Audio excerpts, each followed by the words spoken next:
Assalamu alaikum dear students. We are going to start the topic importance of equilibrium constant. इस topic में हमने ये चीज़ समझनी है कि इक्विलिब्रियम कांस्टेंट यानी केसी की जो वैल्यू है उसकी केमिस्ट्री में क्या इम्पोर्टेंस है, किस तरह से ये फ़ायदेमंद हो जाती है केमिकल रिएक्शंस में, किस चीज़ को फाइंड करने के लिए या किस तरह से वो फ़ायदेमंद साबित होती है। तो यहाँ पे हम इस टॉपिक में हमने इस चीज़ के बारे में समझना है। हम ये देखते हैं कि इक्विलिब्रियम कांस्टेंट या केसी की वैल्यू अगर हमें मालूम हो तो हम केमिकल रिएक्शन के बारे में दो चीज़ें जो हैं वो हम प्रेडिक्ट कर सकते हैं। Number one, direction of a reaction and number two is extent of a reaction. यानी कि एक तो हम डायरेक्शन ऑफ द रिएक्शन को फाइंड कर सकते हैं, प्रेडिक्ट कर सकते हैं, मालूम कर सकते हैं कि रिएक्शन कौन सी डायरेक्शन में जाएगा, और इसी तरीके से एक्सटेंट ऑफ अ रिएक्शन। तो पहले हम समझेंगे कि how KC value is helpful in predicting the direction of a reaction. अच्छा, अब डायरेक्शन ऑफ अ रिएक्शन को प्रेडिक्ट करने का मतलब क्या है? मतलब ये है कि जब कोई रिएक्शन हो रहा होता है तो उसके दौरान में हमें अगर ये मालूम करना हो कि ये इस रिएक्शन की डायरेक्शन किस तरफ होगी, क्या ये फॉरवर्ड डायरेक्शन में जाएगा या ये इस टाइम पे रिवर्स डायरेक्शन में जाएगा, या फिर ये कि इस टाइम ये रिएक्शन जो है वो इक्विलिब्रियम स्टेट पे आ चुका है। तो ये चीज़ मालूम करने के लिए हमें केसी वैल्यू की ज़रूरत पड़ती है। यहाँ पे एक एग्जांपल हम लेते हैं। सपोज़ एक रिएक्शन है जिसमें कि हाइड्रोजन गैस, आयोडीन गैस आपस में रिएक्शन कर रहे हैं और हाइड्रोजन आयोडाइड फॉर्म कर रहे हैं। अब इस रिएक्शन के लिए जो केसी की वैल्यू है वो है 57, यानी 700 केल्विन टेम्परेचर पे जो केसी की वैल्यू इस रिएक्शन के लिए वो है 57। तो ये हमें मालूम है। अब हम क्या करेंगे कि ये जो रिएक्शन है, जब हाइड्रोजन और आयोडीन को आपस में मिलाया और रिएक्शन शुरू हो गया तो जाहिर सी बात है हाइड्रोजन आयोडाइड भी साथ में बनेगा और फिर वो भी डिकम्पोज होंगे और हाइड्रोजन और आयोडीन गैसेस के भी मॉलिक्यूल्स बनाना शुरू कर देंगे। तो अब एक ख़ास टाइम पे अगर हम ये देखना चाहें कि इस टाइम पे ये रिएक्शन जो है वो किस डायरेक्शन में प्रोसीड करेगा, किस डायरेक्शन में जा रहा है, फॉरवर्ड में जा रहा है, रिवर्स में जा रहा है, ये इक्विलिब्रियम स्टेट पे पहुंच चुका है, ये देखने के लिए हम क्या करेंगे कि उस रिएक्शन मिक्सचर में से हम सैंपल्स निकालेंगे।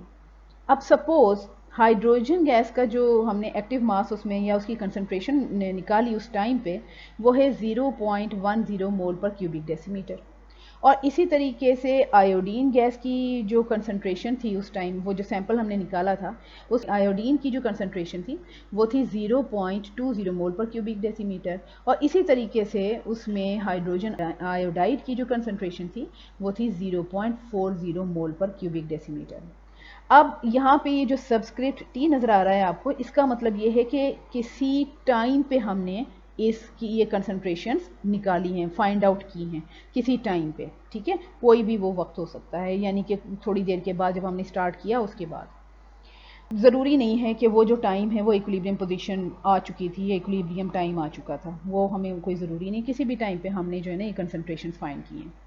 अब हम क्या करेंगे कि जैसे इक्विलिब्रियम कांस्टेंट एक्सप्रेशन होती है बिल्कुल इसी तरीके से इसका रेशो भी हमने उसी तरीके से फाइंड आउट करना है, लेकिन इस रेशो को अब हमने कहना है QC,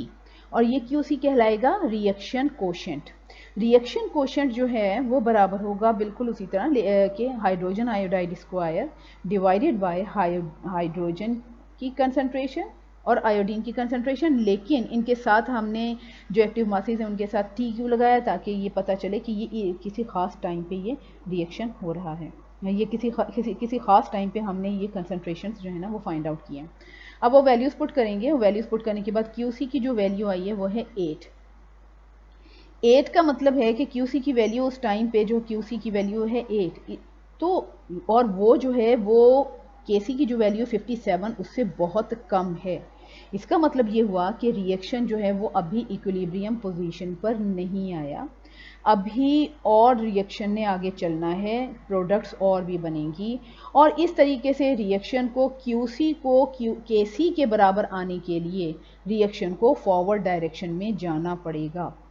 तो इस तरीके से जो है ना ये केसी की वैल्यू वो हमारे लिए काफ़ी यूज़फुल हो जाती है, और रिएक्शन क्वोशेंट QC की वैल्यू भी हमारे लिए यूज़फुल हो जाती है, क्योंकि उसको हम कंपेयर कर लेते हैं KC के साथ और इस तरीके से हम जो है ना वो उसकी डायरेक्शन को प्रेडिक्ट कर सकते हैं। तो अगर QC की वैल्यू यानी रिएक्शन कोएफिशिएंट की वैल्यू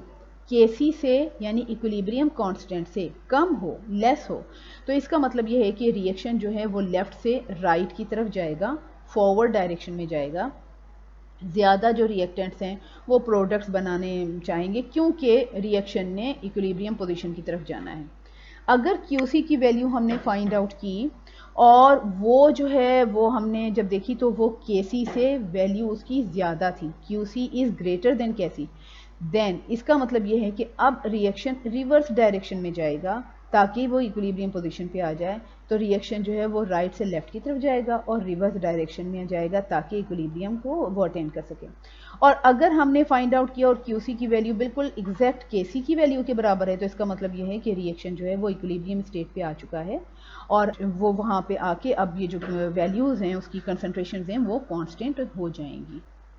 इस तरह से KC की वैल्यू जो है वो रिएक्शन की डायरेक्शन को प्रेडिक्ट करने में बहुत ज़्यादा हेल्पफुल साबित होती है।